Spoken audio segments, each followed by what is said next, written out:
Welcome to Destined for Greatness podcast. I am your host, Devin Woods. I got another one, y'all. Man, we're not coming to the end, but we're coming to the end of this particular season.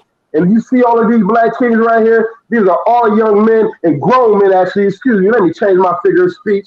That have came on my show, showed me love, believed in me. So I asked them all to come on here as a panel, and we can have some good discussion as men. So without further ado, like I say, nobody can introduce themselves like themselves. So my first guest I'd like to introduce is my big brother, Rodney Woods, man. Can you please introduce yourself to those that might not know you, champ? Hey, again, Devin's older brother, Rodney Woods. I am an educator, but first and foremost, I'm a dad first, family first, always, all the time. I am a dad of two beautiful sons, both college students, one a junior heading into his senior year. Can't wait till that brother graduates to get off my ticket. And then I also have a freshman, and they're both athletes. I love them dearly. Been married to my wife for 23 years strong. So that's me, and I'll let the other brothers talk. All right, man. That's my big brother, Rodney, man. Next, man, I would like my brother, Jay Norris, to please introduce yourself for those that do not know you, sir. Absolutely. All right. So Jamari Norris, my financial empowerment coach. I help young adults and pretty much anywhere between the age of 16 and 25 learn the essential financial principles needed so they can transition into adulthood without making the same financial mistakes that we did as adults, and also teaching individuals how to invest in the stock market even if they have zero experience. And that's what it is. That's why I had you on here, man. You gave a great show. And next up, man, I'd like to introduce my brother, you know what I'm saying, my football brother, Mr. Kelvin KP Pruitt. You know what I'm saying, out there running wide out. You know what I'm saying, I had to lay the wood on that bar. Could you please introduce yourself for those that do not know you, sir? Absolutely, man. Appreciate the opportunity to be on here with these great men. Kelvin Pruitt out of Tampa, Florida at the moment. President of the New Standard Group, which is a global network of black men uniting to push the culture forward. Our mission is to be better and do more. Also creator of Mental Life Wellness, which is a wellness lifestyle that focuses heavily on mental wellness. And by day, I'm an educator, director of school leadership with a company called 3DE out of Atlanta, Georgia, under the Junior Achievement umbrella. So great to be here with you guys, and looking forward to the conversation. Hey, man, and next in line, man, I got to introduce Mr. Dr. Gerald. Can you please introduce yourself, sir, for those that do not know you? Yes, man. Hey, man, it's a pleasure to be here. I'm a father as well, so I have 4 children. Grew up in Harlem and in the South Bronx, currently in Puerto Morelos, Mexico. By trade, I'm a psychologist. I focus on masculine psychology and working with black men and black adolescents. And so that's what my private practice focuses on. And basically what I do is, you know, I help guide my people out of the darkness into the light, man, to help them ascend. And so that's what my practice focuses on. So glad to be here, though, my brother. Man, I'm glad to have you on. And last but not least, my brother right here, Mr. Tyrell Reed. Can you please introduce yourself, sir, for those that do not know you? All right. Tyrell Reed, father, husband. I'm down here in Tampa from Lansing, Michigan originally. I'm a business owner, entrepreneur, management coach, franchise executive, kind of doing everything in the franchise world, but enjoying my life, man. Just really just working hard, taking it as it goes. Taking it as it goes. And man, thank all y'all for introducing yourself, man. So what I want y'all to do, man, today is going to be different. If y'all can't tell, I'm not in my normal setting right now. Where I'm at, I'm in Orlando, Florida right now, man. I brought the family out to Disney, man. We having a great time. My son, Legend, man, he just left the room because he was being wild. So we having a good time. We have a lot of people on here that's from out of town right now. Where y'all at right now? Where you at, Dr. G? I'm in Mexico, man, Puerto Morelos, man, which is a small beach town on the Caribbean between Playa del Carmen and Cancun. So I've been here for 3 months, and I love it, man. I mean, I just absolutely love it. Man, wonderful, man. Hey, where you at? Where you at, Jack? Man, I'm actually right up the street from Dr. G. I'm actually in Cancun, uh, celebrating 13 years of marriage. So me and the missus just out here enjoying life and soaking up the sun a little bit. Fantastic. All right, man. So we all somewhere else, man. So this is beautiful. So my first question here is, man, it's to my big brother Rodney. I asked you to come on here, man, because I know you're great with questions, and you were asking some really, really good questions to some of the brothers, man, in the back. If you don't mind, could you ask that question to Kelvin that you asked him in the back about what he did and how you want to introduce your son, I'm saying, Chaz, to some of what he's doing? Well, I simply, well, first and foremost, for us as young black men, as well as those that are in their middle age, like actually myself right now, is really about connecting, right? Us all connecting, supporting each other, not ever being envy or jealous or anything like that. That's something that a lot of I personally work with a lot of young men on. I'm also, as you know, the best frat in the world, Kappa Alpha Psi fraternity incorporated all day, every day. But I'm also advisor of our Kappa League group, which is a youth development and leadership group. But again, teaching our young men about connecting, staying connected with each other, supporting each other. So as this young brother entrepreneur was kind of sharing what he did, I immediately thought of my own son and to connect him with this young brother who's actually doing amazing things. So my question was with him is just really just what do you do and how can I help connect my son as well as other young men to him that are searching and interested in that field? Absolutely. So the main thing, of course, and I'll give out my social media tags and stuff like that, but everything is Jamari Norris, JamariNorris.com. But really my main passion is really educating us as a people with these financial principles, because we've made a lot of mistakes financially as a people, and more so we made those mistakes because our parents didn't know these concepts, so they can't teach us what they don't know.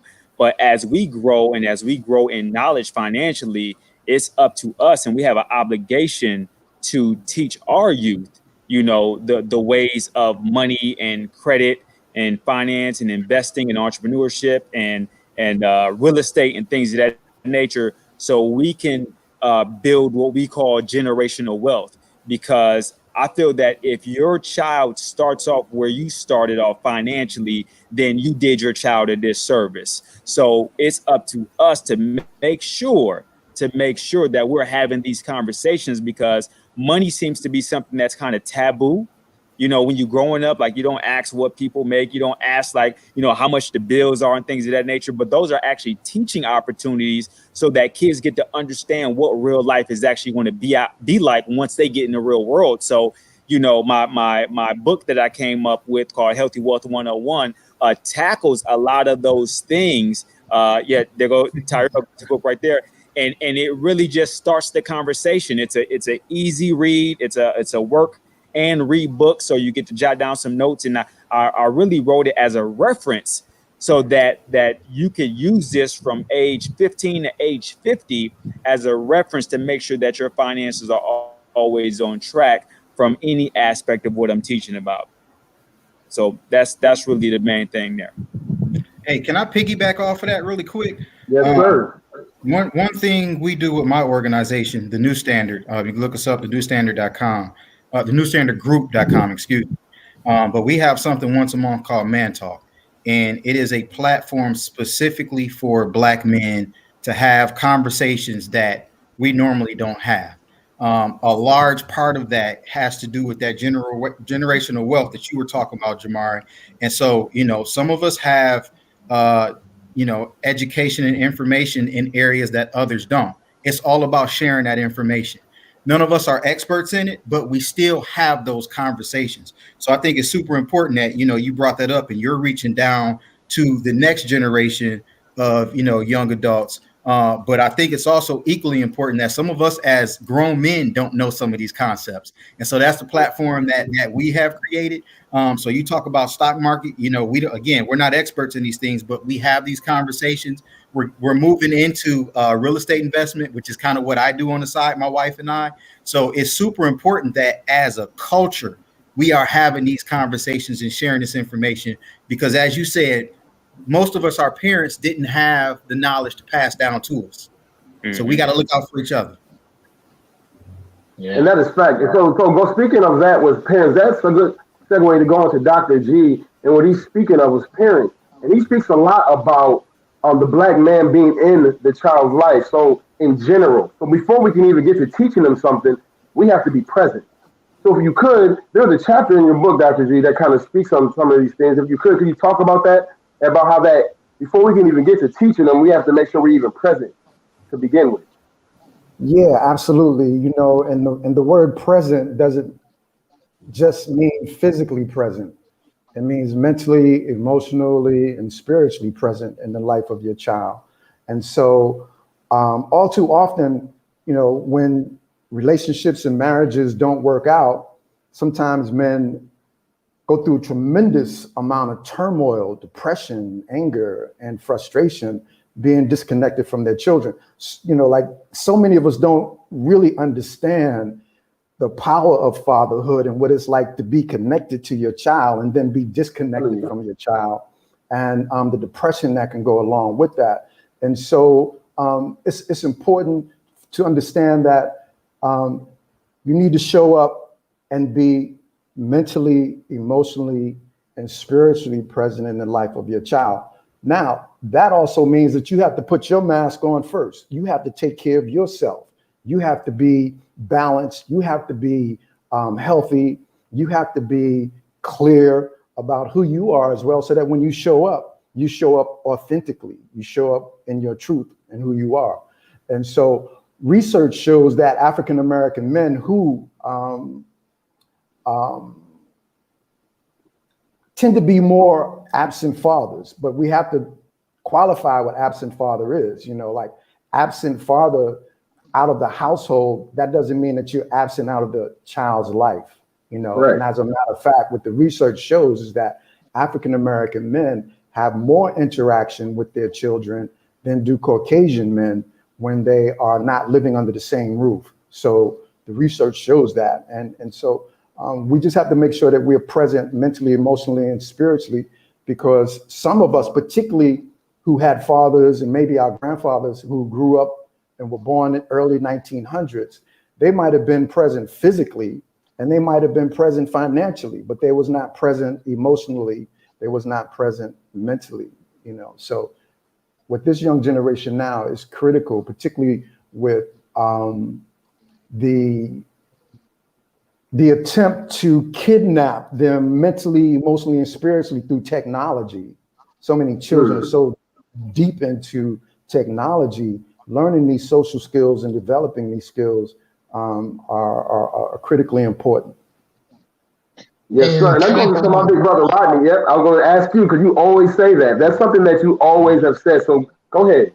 Yeah. So I just wanted to piggyback on both of them and tie those both together. Is for some reason, and I can't say where I ever got this from or growing up, that I've been a firm believer that and some people would call me selfish growing up, and I'm far from a selfish person, but I've always believed that it was super important for me, and I also share this with my sons. I just had the same conversation with my son and his girlfriend as well, as the importance of, as a young man, is to be healthy, mind, body, and soul. Also to be able, so you have to be able to take care of you first before you can bring anyone else into your union, right? So you have to be mentally prepared, financially prepared, and mentally healthy, as well as physically healthy, before you can decide to bring somebody else into your union. I see quite too often as our young men are unprepared for exactly what you said, Dr. G. They are entering that adult world. They are bringing other lives into their space before they figured out what their own space is, right? And that's important to do that. Also to kind of combine what also brother Norris said is I wish I had to share more, although I'm doing it now with my older son, is telling them what the finances are, right? They both know how much I make and how much my wife makes, but to actually sit them down, tell them about bills, tell them about car insurance, tell them about their health. Like my boys think, hey, I just go to the doctor, I pay a copay of $20 and that's it. And that's really not true, right? All right. That bill is probably a couple $100, right? But I'm only paying 80% of that large bill, right? So, and to be able to share with our kids and not hold those secrets with them is so important. So both of these brothers are spot on. Spot on, exactly. And that goes into my brother Tyrell. He actually has a learning course that's awesome, man. That you have actually something that you actually wrote. If you don't mind sharing that with me, I think it may be day 14. It was 13 or 14 that you had that kind of spoke about that. If you could go into a little bit about what you're working on with your empowerment, what you're doing with what you're putting together right now. I don't really want to tell. That's why I'm kind of stuttering over the words because I don't want to tell what's going on right now because some major stuff is happening, y'all. But I can't tell y'all yet. No, man. Yeah, you're absolutely right. There's some things in the works, but I agree with what everybody said, and it's definitely important to have, that mental right and take care of your health, and be a well-balanced individual. And parts of my course and parts of the things that I teach really deal with, with soft skills and managing life, and understanding priorities and organization, and really having that good mental routine, morning routine, evening routine, whatever that may be. That's to what help I want you to help you really, really help you tackle life. I'm a believer in affirmations. I'm a believer in getting up in the morning and reading the Bible every morning, and really just getting those things, really feeding that into your spirit, man, because it does change your life. It really does. It does. And actually, speak on what you do, though. You're an investor in franchises. So that's a big deal. Like, you're actually doing things people dream about in a way, but you actually made it reality, right? So the mental preparedness on your daily is what you focus on, is how you wake up daily and having your day prepared correctly.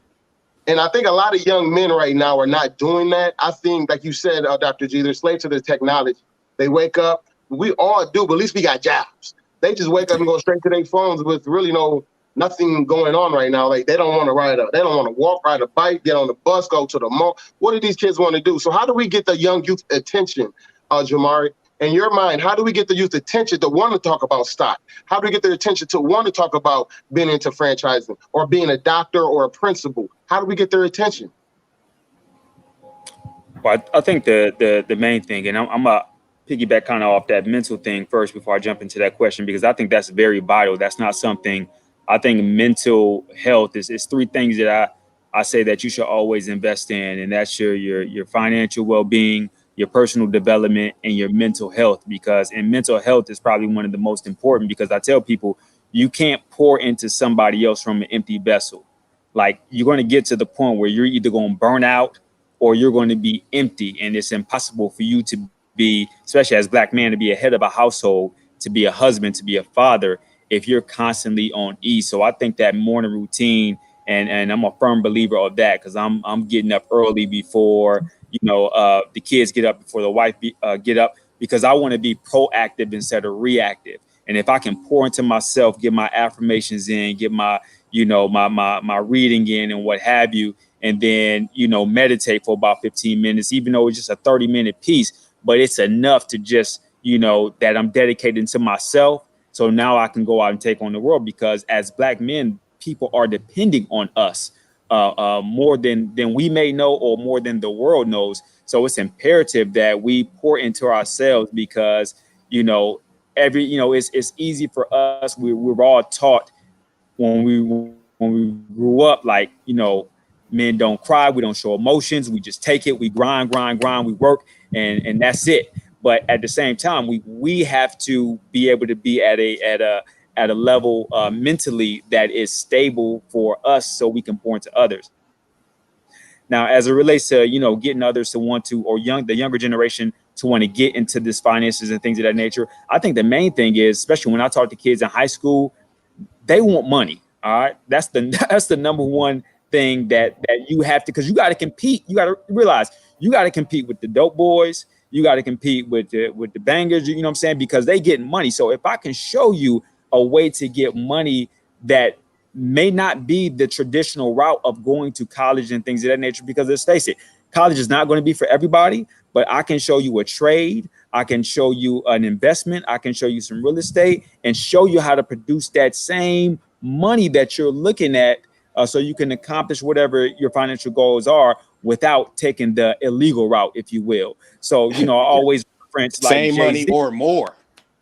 Yeah, or more, absolutely. And more. It is more. It is more, because by the time you put imprisonment in the equation and how much money you lose because you locked up for 20 years, you're talking about exponentially more money, because your longevity, your freedom, your life, you're able to make money over a longer period of time. Hey, Devin, can I touch on one more thing when it comes to that mental health piece? Go ahead, man. Hey, we can stay on that for a minute if y'all want. I know we're gonna try to move on, but just one thing that I want to challenge everybody to kind of think about. You guys are spot on in talking about, those healthy, what we call healthy habits and routines in our everyday lives. But there's a concept that I teach with my company, and it's kind of a 3-step concept to give people to put it in perspective what mental health looks like. So we really have, and Dr. G, you can back me up. We have mental illness, which obviously there's something going on that we deem not normal functioning. We have mental health, which you can achieve mental health without doing anything. That's just the absence of illness. Then we have what I call mental wellness.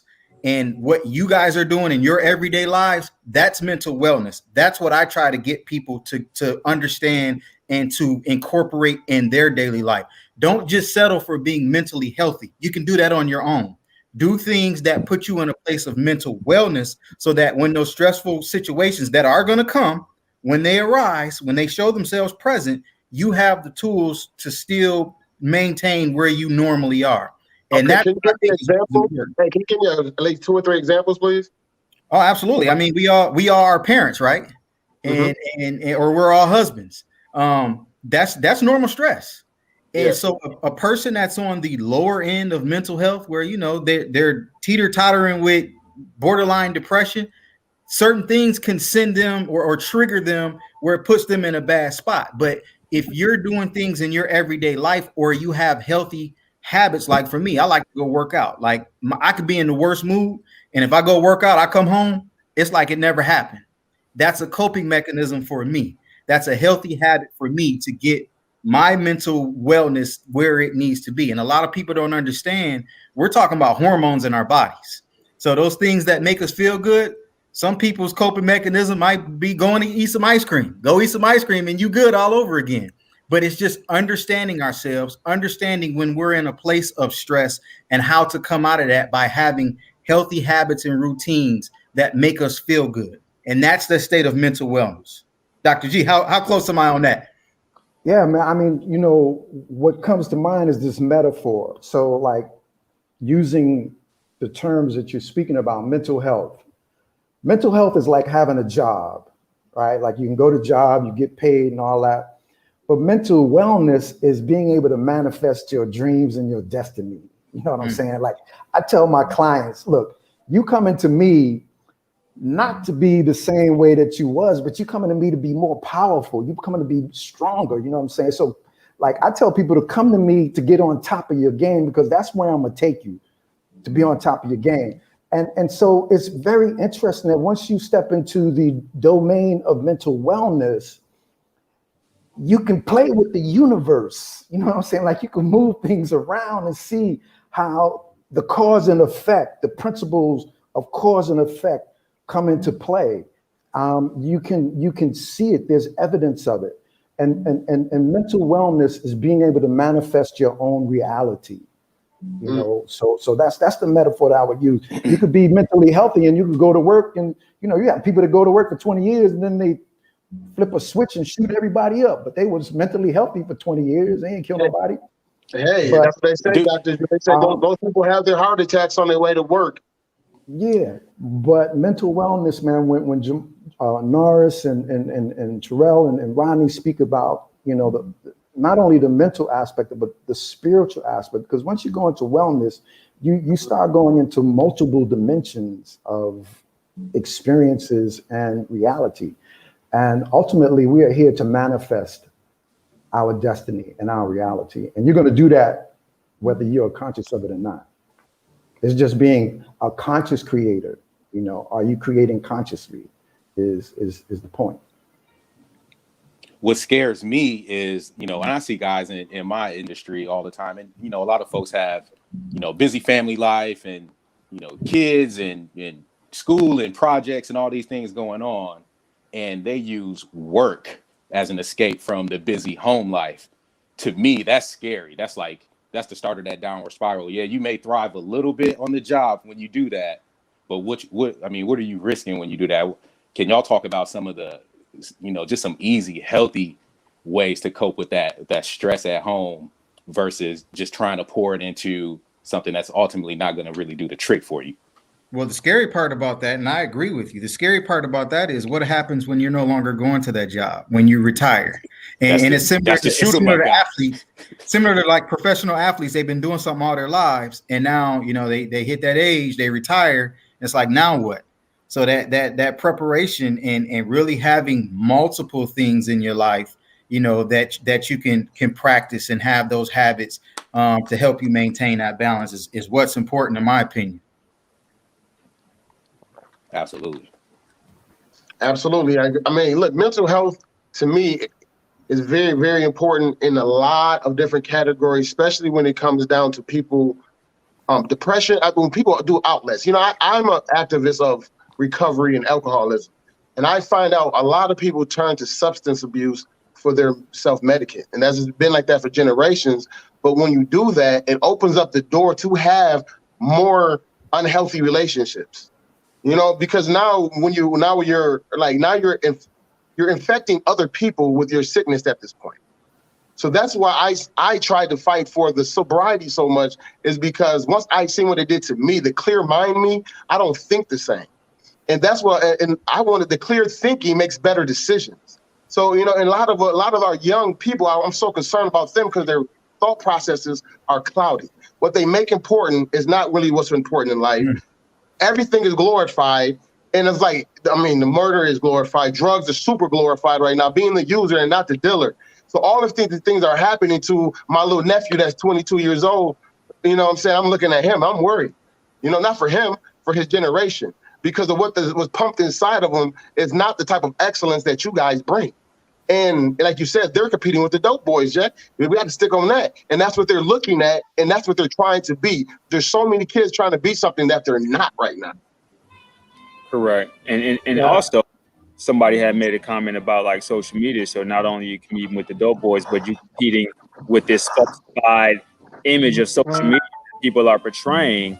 And now that's becoming a reality to some youth, what they're seeing on IG, TikTok, and things of that nature. So, and I understand that, you know, technology is kind of like a gift and a curse. It's a double-edged sword. And of course, we use it with our children, whether it's iPads or video games and things of that nature, to kind of give our children an outlet, if you will, and give us a break as parents. But we have to realize that if you're allowing social media and other forms of entertainment to instill morals and values more than you're doing as a parent, then that's going to be a downward slope. And what's interesting is, and right quick, they actually have inpatient facilities to help people detox from technology now. Wow, I did not know that. It's a fairly new specialty. I mean, like they have some out there out on the West. You actually go and stay in a detox facility, and you go through group therapy and individual therapy to detox, because There are people whose lives have been totally destroyed because of technology. Wow. Mainly So the gaming industry. That is. So Go ahead, one thing Rodney. to kind of somewhat change and say, okay, what can be some of the solutions? I'm very big on experiences, right? I think a lot of, and now I'm thinking about a lot of inner city kids, right? Is really about experience and exposure, right? So there's a lot of time that our young people are not getting the experience and exposure to what's different enough. So again, being an advisor of Kappa League, is one of our goals that we talk about is we want to give kids experiences, right? So I remember just being that young kid. I had an opportunity to go to a college campus and look at it, right? And I'm thinking, oh wow, they know that young kids did this. I want to do that, right? So sometimes it's getting them out of where they're at in that culture, that comfort, and giving them some new experiences in life. So when I looked at my boys, and I never went camping, I never went fishing, I never rode a four-wheeler, I never went to Disney, I never left the state. And when I looked at a variety of different experiences that my sons had, it was really about giving kids a taste, kind of what Brother Norris said, just in a different light, though. But is again, it's giving young people experiences, sharing those things. Hey, here's what something is new, right? And hopefully that just that bug bites them a little bit different than what they're typically seeing within their culture and Hey, their Devin. own certain That, area. that's great because you read my mind. That's how I know you might and we can, man. Because that was one of my questions I had written down. Is I never had the experience of bringing my son to Disney, and that's where I'm at right now. And we were in the ocean and he was playing, and I was looking at him like, I wonder what type of how I would have been a thinker if I would have had some of these experiences.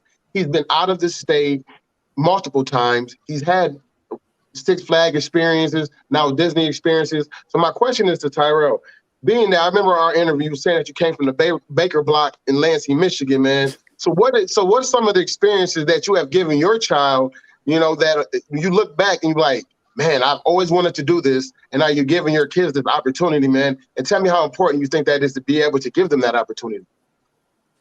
Oh man, it's super important. I mean, and my kids have, they've done, all these things, and they've traveled, and my wife and I, we talk all the time, like, man, we're gonna have to build in some struggle for these kids somewhere because We just said that today. That's funny. they just kind of snap their finger and things just happen for them. I mean, and not because, because we want to do them, we want to make sure that we don't live in an environment where where they have to see, where it has to be no, or don't ask, or don't even look at that, or don't talk, or don't ask questions. We want our kids to be, have these experiences, be open, be candid, think for themselves. That's a big thing we talk about every single day. I want my kids to listen to people, but also make their own decisions, think for yourself, be a leader. So they have experiences. To me, where I'm at, it's more of a, how do we temper it a little bit? Because along with these experiences, there needs to be some gratitude and some appreciation. So, but yeah, I think it's super important. We try to do everything for them. We try to give them better than what we had, to the point where they come first every single time, every single day. Are we ruining our kids in a way with giving them things that? I'm But sometimes scared I know of it. you. I I know talk you about look it at. all I the know all of time. you guys look at your kids sometimes and say, "Man, are y'all respecting really what I'm doing right now?" Like, or like you don't feel like they appreciate it sometimes or something, or they have that high expectation. So I know we're doing it for the right cause, but you think that's a good thing or a bad thing in the long run? You can answer that, Dr. G. To me, I think it's. Oh, go ahead, Tyrell. Go ahead, Tyrell. Go ahead, Tyrell.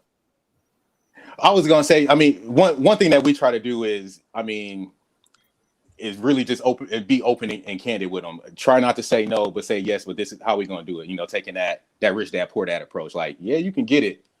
What is it gonna take? What are you gonna do for it? What's it gonna cost us? How much work do you got to put in? Never really hiding any of the things that we do from the kids. Like, they know daddy works, mommy works, daddy owns, the pizza shop, and this is how, you got to pay for daycare. All these things cost money. We make a plan if we're going to go on a trip or anything like that. We don't We don't just snap our fingers and things happen. It's about, to me, it's about being open and honest as you can with the kids, you know, depending on where they are in their age and capacity. Okay, so go ahead, Dr. Hey, I have a funny story, man. We just renovated a house in East Tampa. And when we first purchased the house, obviously it was in its raw form, and we wanted our kids to experience that. So we pull up in the block. I mean, it's in the hood, and my kids looking like, I ain't getting out. And I'm like, yes, you are. And so, you know, we put in the time, man. And I mean, you know, this is real life. And I think it's super important that we do show our kids balance, because we want the best for our kids. But like you said, is it going to be detrimental if we too nice and we give them too much? So just really providing that balance, but having those candid conversations about how, you know, other people aren't as fortunate. Other people don't have these same opportunities. Mommy and daddy didn't have these same opportunities. It's a super delicate balance. And I often wonder if, you know, if I'm doing it right or wrong. Man, that's powerful. From my experience with my two youngest children,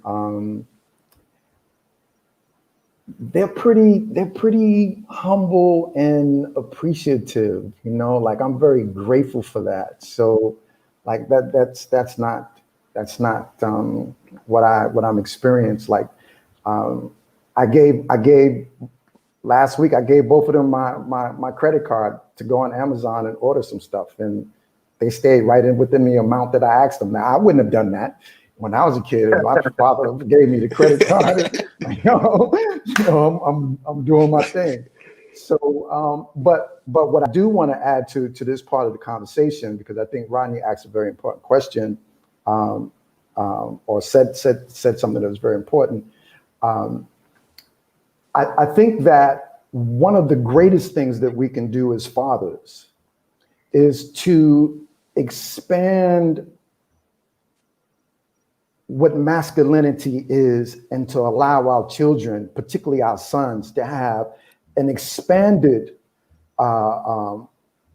understanding and experience of what masculinity is. So many of us were raised by fathers who had a very constricted perception of what masculinity and manhood was. You know, they came up and it was just about, as we were talking about, you know, look, you grind it out, you suck it up, you know, we're pretty much one-dimensional or two-dimensional. You know, one dimension is that you provide, the other one is that you're a disciplinarian, so you're making money and you whipping ass, you know what I'm saying?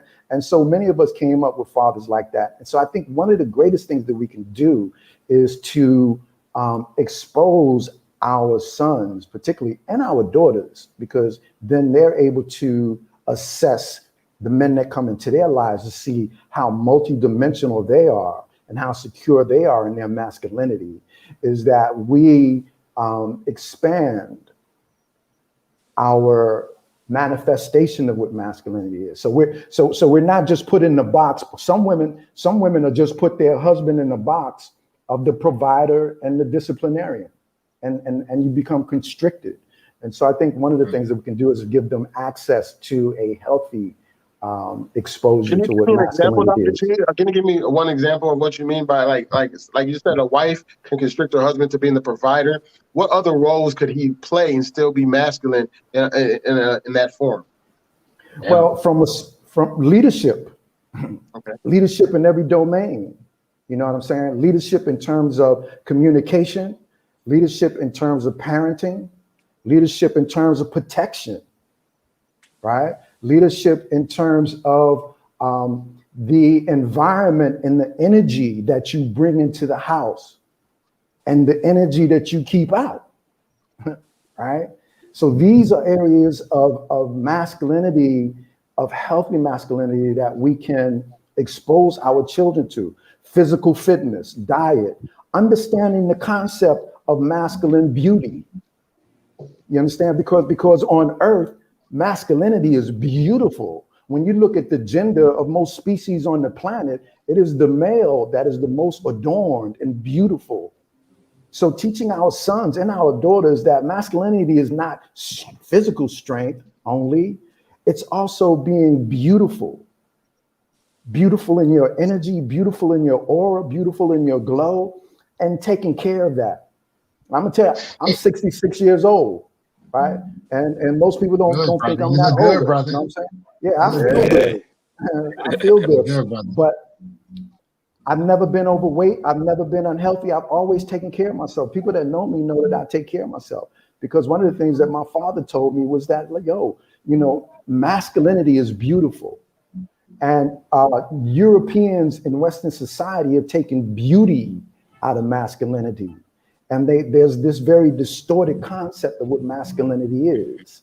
That, you know, you see, you know, Rambo and Arnold Schwarzenegger and all that, and that's what masculinity is. But I think that we have to bring that back and expand the spiritual understanding of what masculinity is. All right, Rodney. And I want to jump on that. I mean, he's right on, because masculinity is also about being a servant leader too. So that's also what we're talking about, right? I am a principal. I am a leader of a building. I have a staff. I have 300 plus students inside the building, but I'm not too good to go and grab that broom, right, and show my students, hey, I can do this too.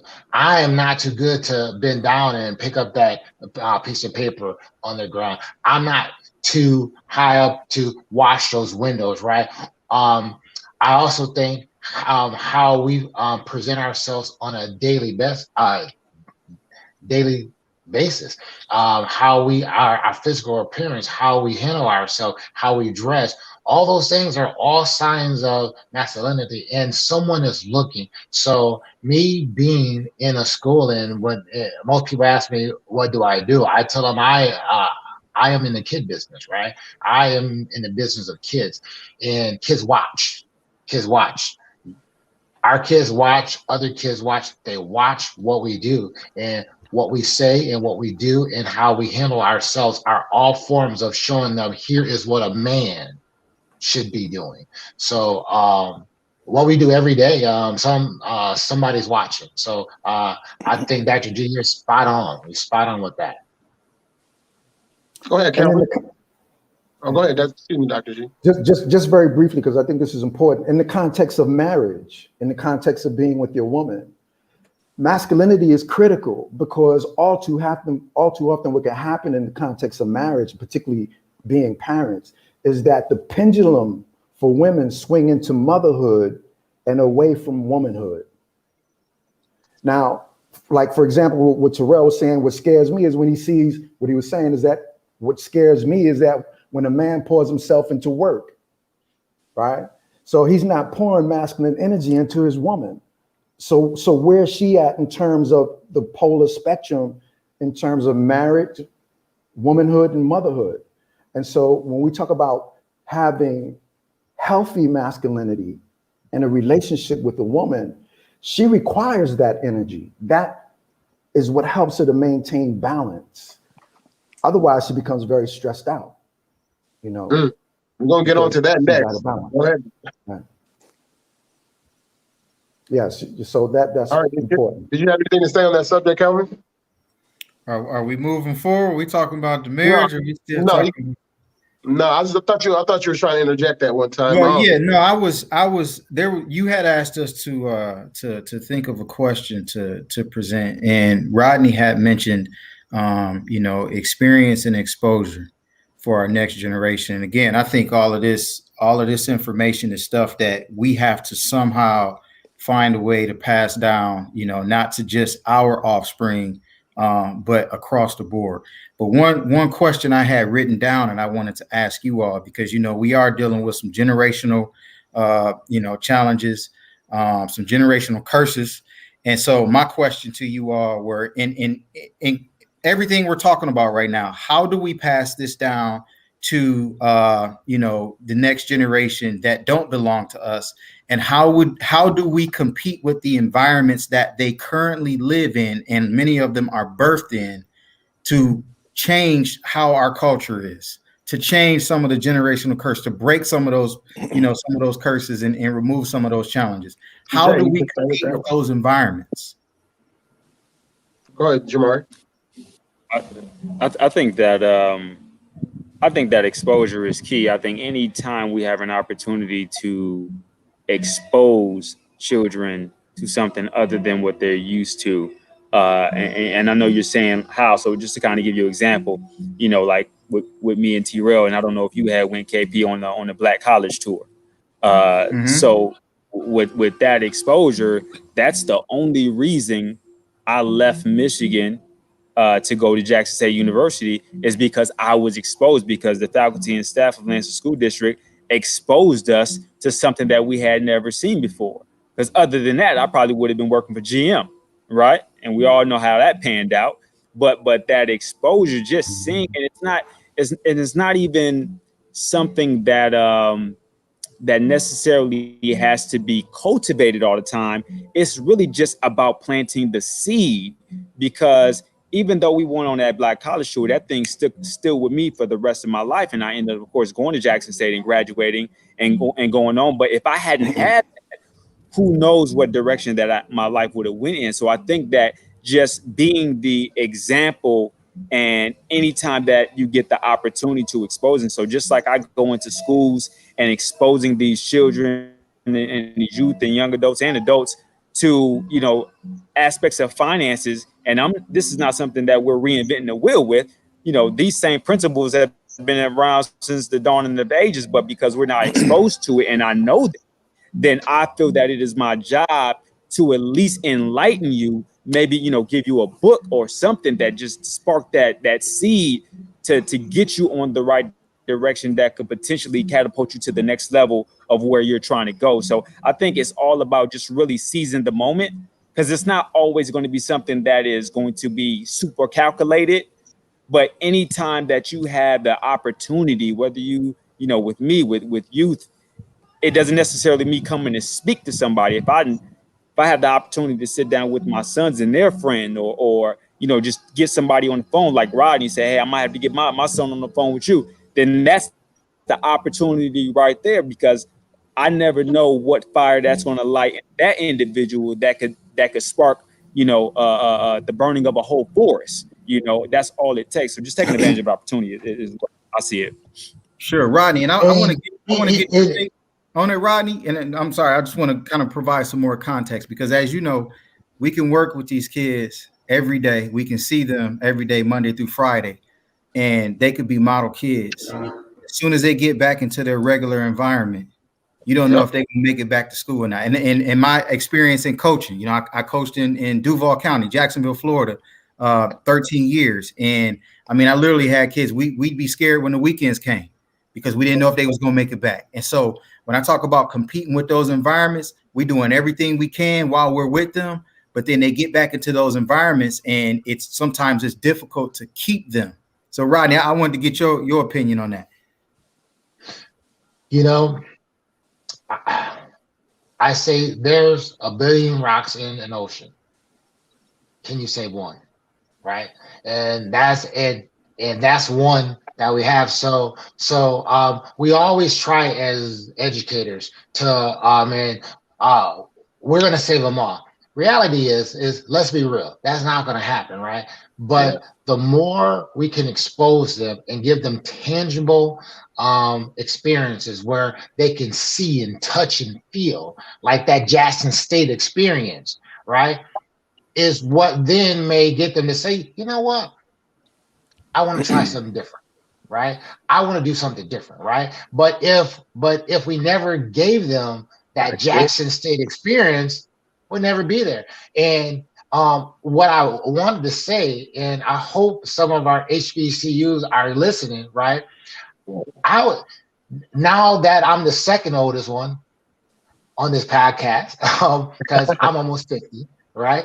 Is that, wow, I wish I had that experience. I wish I had went to Southern, right? I didn't know anything about it, right? So HBC, get up north, talk to us, get us to come down, do whatever your recruiting has, because again, a lot of the northern young kids, we don't really know that, right? So to kind of jump back on your question, is education is power, right? when we look back and people think like segregation was like some 100, 200 years ago, right? It's not. I mean, we're talking about the 40s and 50s and 60s. Like my mom was born in 45. She was born in the North. If she had been born in the South, we're talking about segregation, Jim Crow. Like this stuff is not that far removed from us. And what I think some of what we've missed in the African American culture is education is powerful. People fought for us to get an education, and now somewhat we're taking it for granted. So reteaching that through experiences and through giving them tangible things that kids can actually see, touch, and feel is what's going to, I think, help us move that needle back to where it should be. Because just speaking to them and talking to them when they're seeing the boy drive up inside a brand new whip, it's not going to get it, right? I remember, and then I'll pass the mic on. I was just talking with this young lady inside my office, and she was like, well, my mama got such and such and such. Now her mom, right, takes some public assistance, and she got somebody feeding her money. That's a short-term dream, okay? That's going to wear out. So we have to give our kids those real-life exposures. And like Brother Norris said, we have to tell them, here's actually the cost of things, and here's where things are really at. And I think we're a lot of times don't want to tell our kids that. I've been guilty of that, and really just giving them those real life exposures and giving them something different is, to me, a key. Do you think there's an appropriate age to start having that, when the conversation shifts from being like this fantasy thing, what you're doing with 5 and 6 year olds, to, all right, you're 10 years old now, we need to start talking about what's really happening in our household? Is there a point where it makes sense to them, or is it, you just got to do it from day one? Yeah, as soon as they ask for the PS4, that's $500. Yeah. Let me go to the money tree. That's the time, right? My kids say, let's go to the money store. They call the bank. Let's go to the money store and get some money. Yeah, right. That's the time. That's the time. And again, depending on that age, it's always about small doses. Whenever they're ready, give them more. My younger son is very more in tune to those costs of things. But again, as soon as they start to, let's say it's time to drive, like car insurance, like driving a car is not free, right? Yeah. It's car payments for most people, right? If not, you still had to say something to buy it out, right? There's gas, there's insurance, there's maintenance. Taking them for an oil change. Hey, what is an oil change? Say, hey, an oil change is $35, right? On average. If a kid is 16, 17 years old and they have a job at McDonald's, they can pay their own oil change. Like, I don't pay for my boy's oil change. No, you gotta get that yourself, right? And just start to do that. Yeah, just in small quantities, right? They can't handle it all at once, but we start to give them that exposure as soon as they're ready for it. Yeah, I love that. And then I want to answer KP's question real quick, because I kind of, where I'm at in my life and in my businesses and in my day job, I see kids every single day. We hire minimum wage workers, a lot of first time jobs. We really get that we get these kids at their entry into work life, into what that first little piece of adulthood and earning some money. And part of what I do, and what Devin was alluding to earlier, is I train leaders to really handle that the right way. Because think about that kid coming in, and if your first job is with someone who does not have your best interest at heart, or isn't working to develop you and teach you things, it's going to be tough really for you going forward. But it was lost on me, my impact. And I'm traveling around, and I seeing all these dozens of restaurants all the time. And it was lost on me, the impact that I had, until I walked into a restaurant. And you know, granted, a lot of folks do look like me when I was 16, and they see me come in now, and it's, you know, it's almost like they seen something like a celebrity or something, right? A unicorn. No, they probably didn't take that job thinking that, man, I could probably own this company one day, or I could. Yeah. So then I had to realize, like, man, I have an impact no matter what I'm doing or where I'm at. I need to make sure that I'm carrying myself and I'm the right example. So to answer KP's question, I think it's about just always tackling what's in front of you. You know, whoever's in front of you. Is going on. Yeah.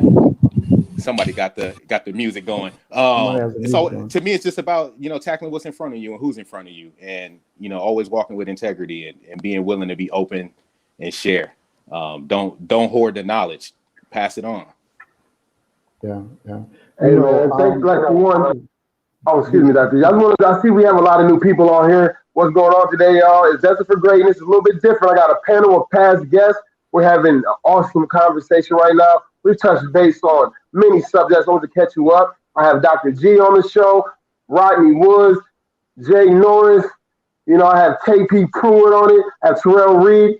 And we're going in right now. We have a lot of good man discussion right now. Excuse what happened to me. I'm on this Orlando Wi-Fi down here in Disney, man. That's what happened. But I'm back at it. You know, so Dr. G, I didn't want to cut you off, sir. I'm very sorry, but I see we have a lot of new guests in here. I want to let them know where we at and where we're going with this conversation. Absolutely. We were speaking about education. I just want to make one or two points. The word education comes from the Latin word educe, which means to bring forth. Okay, and here in the Western world, we have lost complete understanding of what education is. It is meant to bring forth the gifts that are inherent in that child, right? So to bring forth. Here in education, here in the Western world, it's about pouring in. You're an empty vessel, so we're just gonna pour all of this stuff in you, and we're gonna make a square peg fit in a round hole. And so it's very important that we make a distinction about the type of education, because not all education is good. You could be educated to serve other people, right? So it's the type of education that is very important, is critical, and understanding, going back to that comment in terms of masculine leadership and energy, is that the father is the primary educator in the household. You understand? And so it's important that as fathers that we assume that role, not the educational system, the schools, but you and your wife, you and your lady, the mother of that child, are the primary educators of your children. And I think that's important, because moving into the 21st century, man, like there's some really heavy stuff that's going on. And sometimes I question whether or not we're gonna make it, because and that's a very good point that you've made about the 21st century and things changing and parents being involved. And I think that's what the pandemic did. It made a lot of parents aware that they weren't necessarily participating like they thought they were in their child's education. Because now they're saying, I heard parents go to the extreme of saying, where's my check? Why the teachers getting paid and we're doing their job? You know, so all these type of things are said to teachers, and it's like the parents, y'all got to step it up. And that's what the pandemic did. They put the ball in your court. You had to wake up with your kid. You had to get them on the laptop. You had to go over their assignments. And in a way, to me, I think it kind of brought family back together in some type of way, because we were definitely lacking with parents sitting down and actually doing the work with their child. Hey, listen, man, right quickly. One of the primary factors in children completing school and not being incarcerated is being culturally conscious of who they are as African-American children. That is that is probably the primary key factor. If your child is culturally conscious, you can almost see the outcome that's going to occur is going to be much more favorable if your child is not culturally conscious. Yeah, great point. And I'm gonna say this, and I have to dip out. I got the Madarachi band playing in the background, and all right.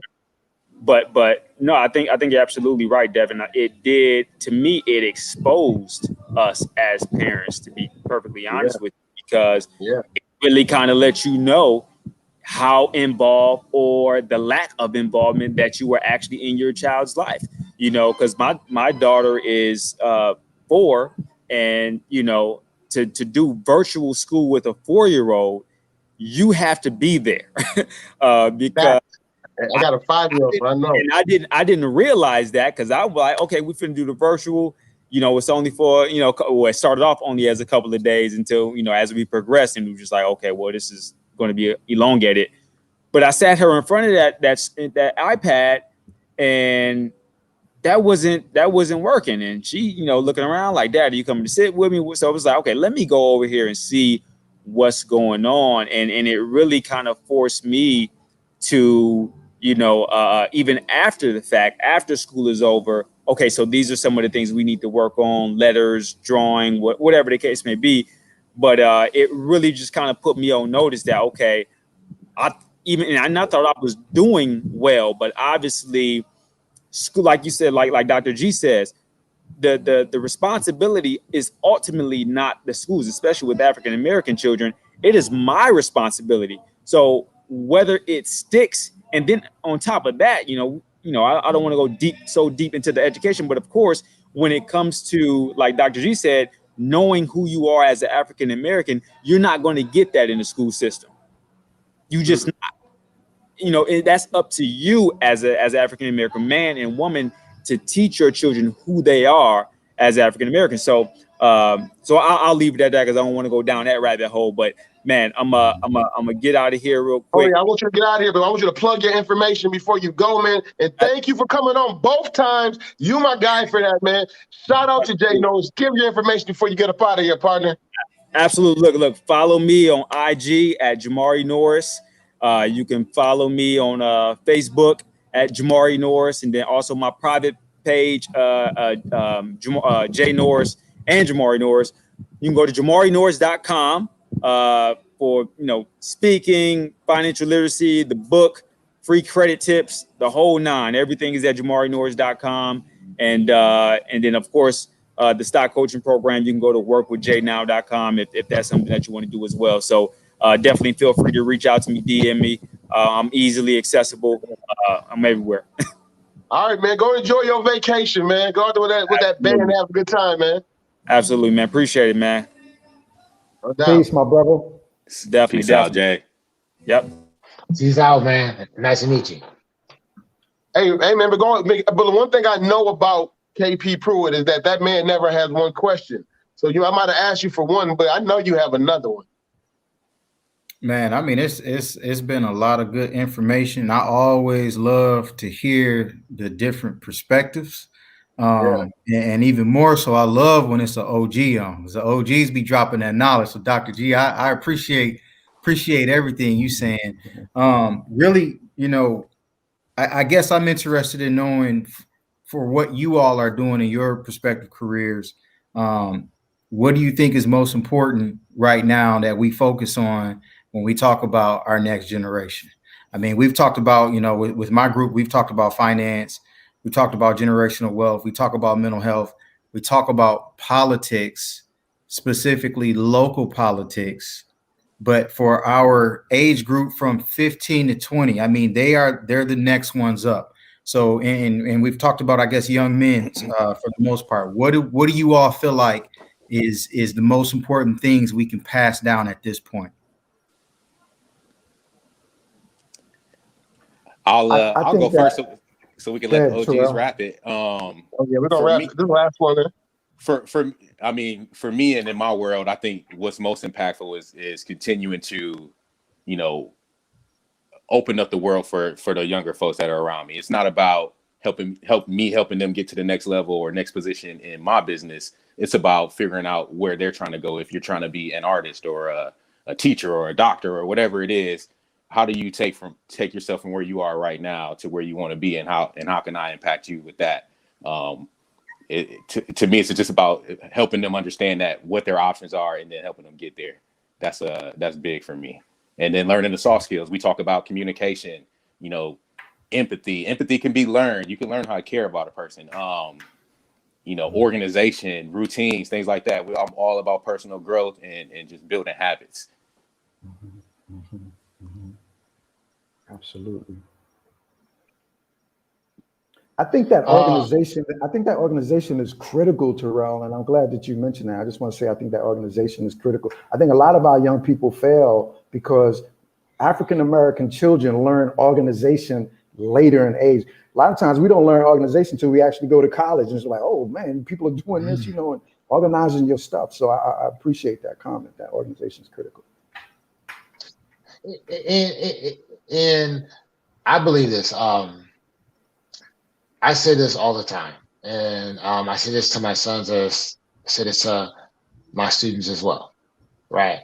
You were born to be great, so be great, right? And I talk with them, and I go through some different things, and I tell them that there are people here to help you, to support you, to guide you in the right direction, but only you can decide what you want to do. Right. I can give you 80% of all the knowledge, but if you won't do your 20%, then you never get to 100%. Right. And I just believe one of our biggest strengths is believing in them. Right. Is to continue to believe in them, even when they get off track a little bit. Right. Is to continue to believe in them. Continue to support them, continue to give them the experiences that will then hopefully touch their hearts, touch their minds, and so they can be great. Because I say this all the time, you were born to be great, so be great.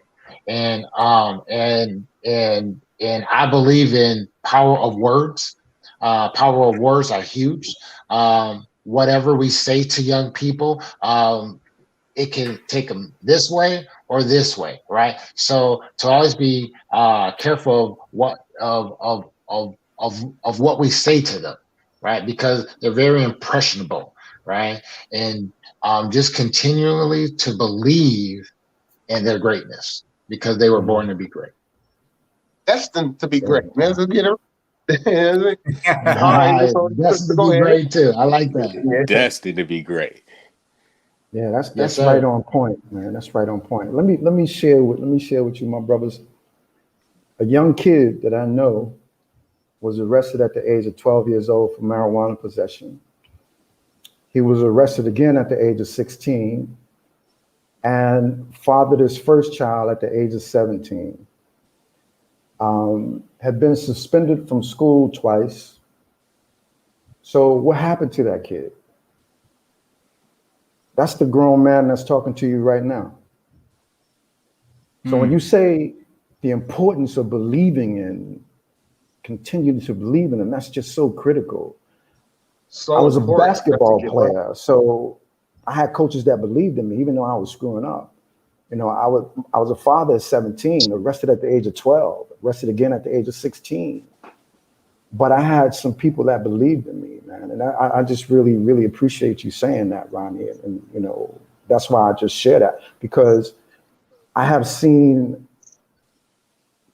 young kids be redeemed. Like I've worked with a lot of prisoners, cats that are locked up in prison and stuff, and I've seen them redeemed, man.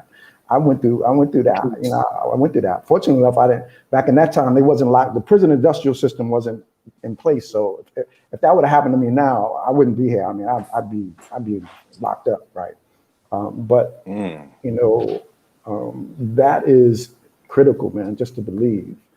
The other thing that I think that's very important is that, and this is what I do with my adult clients, I introduce the word and the concept of self-mastery, because at the end of the day,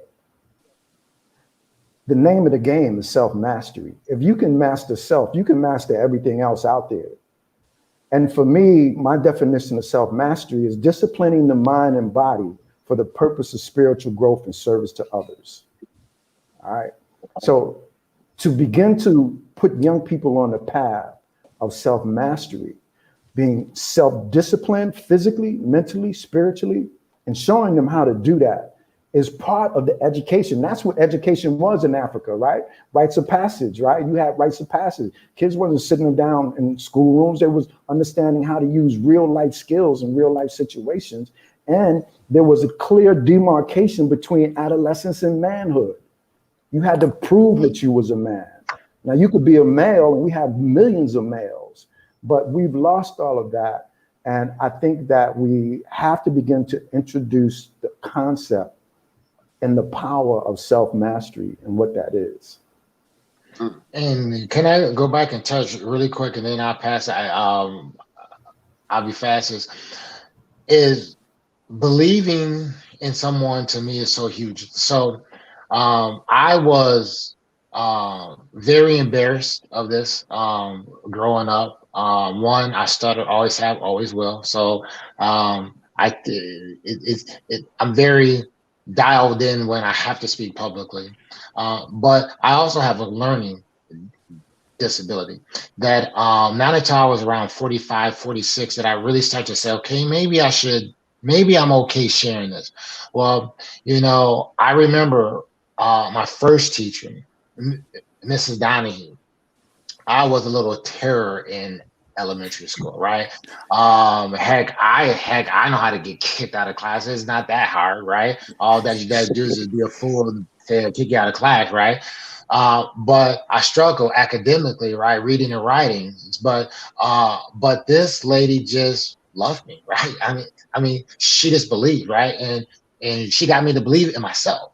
And my next person, which is one of the most important people outside of my mom is, well, I mean, that I would take up the rest of the show talking about my mom. She's amazing woman, love her dearly. So much, but since we're talking about education, is Miss Monty. Miss Monty was a heaven sent to me, right? I remember it, and I'll tell you a fast story. I refused to go inside special education classes back in middle school. They tried to get in high school. I'm like, man, I'm not doing this because I didn't want my peers to know. And she sat me down and we had a conversation, and she made a lot of sense. Long story short, she changed the title of the course on my schedule. I don't know how she did that. I don't care. But she talked me into staying in that class that year. Not only that year, I stayed with her for 4 years. This teacher believed in a young Black kid with a disability and believed that if they can go to college, you can go to college too. Now, obviously, I had some basketball talent. I got a basketball scholarship and things like that. But she believed that I could achieve what everyone else did. But I had to do it a little bit differently than other people, but I could do it. And her to inspire me and to push and believe that I could do it, it's like, wow, that power of just believing in somebody when most people wrote me off. Oh, he's gonna go off and do what all the other young Black kids do, right? But she believed. And then my wife believes, right? And again, that could take us in a whole another show. But my mother, just a single mother, strong Black woman, but just believed and loved in her boys. And I say here today, and that's why I say we got to continue to believe that our young people can and will be great. So that's my 2 cents. Man, it's been a great show. That's my 2 cents. Great show. And I need to hear from you, Tyrell. I need to hear you before we get out of here. I got to hear your 2 cents. I mean, it's hard to follow that, man. But I think, Rodney, Dr. G, KP, even Jamari, absolutely right, man. I think that I too am a product of someone else's belief, right? And trying to pass that same thing on to the folks behind me, building up that next leader so that, I can go figure out what's going to be next for me. I try to make sure I always teach my team that same thing is you want to do what's next, then you need to build somebody up under you. But it takes that belief. It takes, that genuine care in someone. And, I came from that same place with, Marcellus and, even before that, Mr. Palmer and, my mentor when I got to Florida. We talked before on my, when I did your show with Bob, and even the guys that I, worked with even now, and my family, strong support from the family. So, that was a great point that Rodney made, and it's absolutely true. All right, man. Now, speaking about believing, and folks, we about to wrap it up because I know everybody has had the business and we're a little bit longer than usual. And thank everybody for staying on. But let me tell every one of you men looking at me, I'm so glad that the Lord put on your heart to end it on the segue talking about believing. You all believed in me. This show is not a show without you guys. I've just been on here nervous. Nobody, for one, Dr. G, I met him. You know what I'm saying? Watching him in the speaking, and he believed in me and came on the show. I asked Jamari to come on the show when nobody was watching. I asked Tyrell to come on my show. He was the first person to ever hit like on any of my shows, man, and he followed every show. Y'all believed in me. Without believing in me, it's keeping me sober, y'all. I'm going to say what it is. Destined for Greatness is keeping me sober because I know that people are watching, are being inspired. I'm sorry. They're getting inspired by the show. And they're getting inspired by people like you guys that are coming on this show and telling your testimony, man. And that's why I called it Testimony Tuesday, because people were spilling their guts, but we're showing the progression. That's what the world needs to see. It's okay if you're here. But if tomorrow you here, man, you ain't got to be up here yet because you're on your way, man. And that's where I'm at right now. I'm with my family at a resort, having my season finale with my big brother as a co-host and some awesome entrepreneurs and educated Black men on my show. And I want to thank y'all for believing in me, man, because know how many people have called me after every one of your shows. People got questions about for Dr. G. People want to know about Rodney. Hey, man, my son has a disability, man. I need to talk to see what's going on, man. I have people asking me, hey, man, I'm a young Black man. I got a little bit of money. I might need to talk to Tyrell about some investing, a couple of, I got people buying stock books. That's what this platform is for, to show us in a way that we haven't been shown before, and that we're destined for greatness. And that's what I made this show for.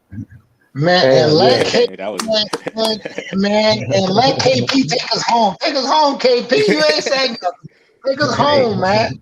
Yes, listen, sir. Man, I'm just here to pass the tithes and offering bucket for Brother Kelvin after that sermon he just gave us. But no, man, the biggest thing for me is we just got to keep dreaming, keep believing in each other, keep believing in ourselves, encouraging our kids, encouraging our next generation. Like y'all said, believing in them, and really just keeping that pedal to the metal.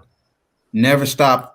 Striving for what you want. Never stop dreaming. I'm still dreaming. I got stuff I want to do, and I'm almost 40 years old. I ain't even touched the tip of the iceberg yet. And so really, for everybody on this panel, I appreciate sharing this platform with you guys. For everybody that has tuned in and that even has an interest in the stuff we was talking about, I feel like we all in the right place. All in the right place. Yeah, man. We're here, man. And what an amazing season 1 we had. Season 2 is incredible, man. The lineup is incredible. I love y'all. Everybody watching, I love you. Please smash the like button. Share this. There's somebody that can take something from this podcast. Make sure, I'm going to be running reruns until season 2 starts. Make sure y'all catch all of these podcasts. Like I say every time, Kill man. the Wi-Fi. Like I tell them every time. We out.